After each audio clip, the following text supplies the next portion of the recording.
Welcome back to WB education centre. আমার এই চ্যানেলে সবাইকে স্বাগত। বন্ধুরা, আমরা পিএসসি ফুড এসআই ও ক্লার্কশিপে যে নতুন সেশন স্টার্ট করেছিলাম, আজকে তার 17 নম্বর ক্লাস। যারা আগের ক্লাসগুলো দেখোনি তারা আমার প্লেলিস্টে গিয়ে পিছনের ক্লাসগুলো দেখে নেবে। আর যারা এই চ্যানেল নতুন তারা আমার এই চ্যানেলটিকে সাবস্ক্রাইব করে পাশে থাকা বেল আইকনটি প্রেস করে দেবে। তো আমরা সবাই এই ভিডিওটা প্রথম থেকে শেষ পর্যন্ত দেখো। চলো আজকে সেশনটা স্টার্ট করা যাক। প্রথম কোশ্চেন দেখো, পানিপথের প্রথম যুদ্ধ কবে ঘটেছিল? অপশন এ 1556 সালে, 1526 সালে, 1761 সালে, না 1527 সালে। দেখো, পানিপথের যে প্রথম যুদ্ধ হয়েছিল 1526 সালে পানিপথের প্রথম যুদ্ধ হয়েছিল। তাদের মধ্যে না লোধি বংশের শেষ রাজা, শেষ সুলতান ইব্রাহিম লোধির সাথে বাবরের সাথে হয়েছিল। আচ্ছা, পানিপথের দ্বিতীয় যুদ্ধ যেটা হয়েছিল মনে রাখো 1556 সালে হয়েছিল। এটা কার সঙ্গে হয়েছিল? আকবরের সাথে হিমু। আকবরের সাথে হিমুর হয়েছিল এই পানিপথের দ্বিতীয় যুদ্ধ।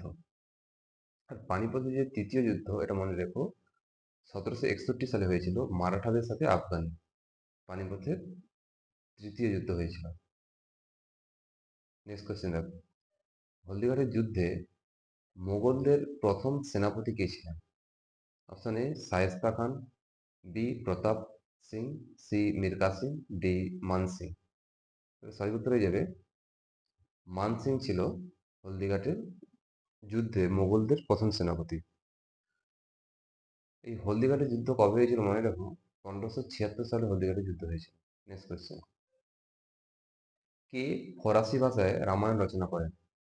Option A Badayuni, B Al Beruni, C Akbar, D Amir Khusro. দেখো, ফরাসি ভাষায় যে রামায়ণ রচনা করেছিল তার ভিতরে যে বদায়ন। আচ্ছা, রামায়ণ কে রচনা করেছিল সংস্কৃত ভাষায়? মনে রেখো বাল্মীকি রামায়ণ রচনা করেছিল। যদি বলে বাংলা ভাষায় রামায়ণ কে রচনা করে, মনে রাখবে কৃত্তিবাস ওঝা। তো একই রকম ভাবে মনে রেখো যে মহাভারত কে রচনা করেছিল বেদব্যাস সংস্কৃতে। বাংলায় কাশিরাম দাস।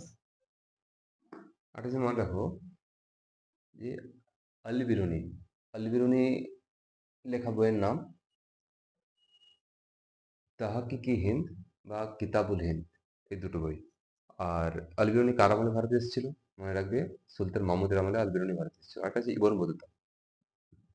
বতুতা কার আমলে এসেছিল? মনে রাখো মোহাম্মদ বিন তুগলকের আমলে। ইবন বতুতা লেখা বইয়ের নাম কিতাবুল রায়না। আর আমির খুসরোটা মনে রাখো, আমির খুসরো লেখা বইয়ের নাম কি? তুগলক নামা। নেক্সট কোশ্চেন, নেহেরু ট্রফি, এটা একটু প্রিন্টিং মিস্টেক হয়েছে, নেহেরু ট্রফি কোন খেলার সাথে যুক্ত? Option A hockey, B badminton, C football, না ডি ক্রিকেট। তো দেখো, নেহেরু ট্রফিটা সঠিক উত্তর হয়ে যাবে ফুটবল খেলার সাথে নেহেরু ট্রফি যুক্ত। এরকম এই ট্রফি সংক্রান্ত আরো যে মেন কোশ্চেনগুলো দেয়, মানে রিপিটেড কোশ্চেন যেগুলো WP KP food SI. Aga Khan cup, Aga Khan Aga Khan cup এই এটি যুক্ত হকি খেলার সাথে। আচ্ছা, রাইডার কাপ, রাইডার কাপ এই এই কাপটি যুক্ত গলফ খেলার সাথে। আচ্ছা, ডেভিস কাপটা যুক্ত টেনিস খেলার সাথে। ডেভিস কাপ যুক্ত ব্যাডমিন্টন, মানে রাখবে উবের কাপ, হামাস কাপ, এগুলো হচ্ছে ব্যাডমিন্টন সাথে যুক্ত। ঠিক আছে, চলো নেক্সট কোয়েশ্চেন, ঔরঙ্গজেবের মৃত্যুর পর দিল্লির সিংহাসনে কে বসেন?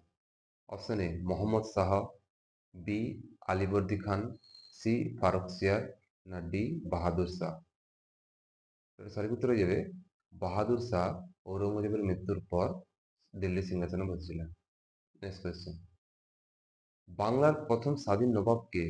Option A Mir Kasim, B Sirajuddaula, C Murshid Quli Khan, D Alivardi Khan. তো এটা সঠিক উত্তর হয়ে যাবে বাংলার স্বাধীন নবাব, প্রথম স্বাধীন নবাব বলেছে, তো এটা সঠিক উত্তর হয়ে যাবে মুর্শিদ কুলি খাঁ। নেক্সট কোয়েশ্চেন, এখানে দেখো আলীবর্দী খাঁ, আলীবর্দী খাঁ হচ্ছে সিরাজউদ্দৌলার নানা। মানে আলীবর্দী খাঁয়ের নাতি হচ্ছে সিরাজউদ্দৌলা। ঠিক আছে, সিরাজউদ্দৌলা আলীবর্দী খাঁয়ের পর সিরাজউদ্দৌলা সিংহাসনে বসেছিল। উদ্দৌলার পরে কে বসেছিল? মির্জাফর, তারপরে বসেছিল মীর কাসিম। সিকোয়েন্সটা মনে রাখবে। নেক্সট কোয়েশ্চেন, পৃথিবীর বৃহত্তম দ্বীপ কোনটি? Option A England, B Greenland, C Lakshadweep, না ডি আইসল্যান্ড।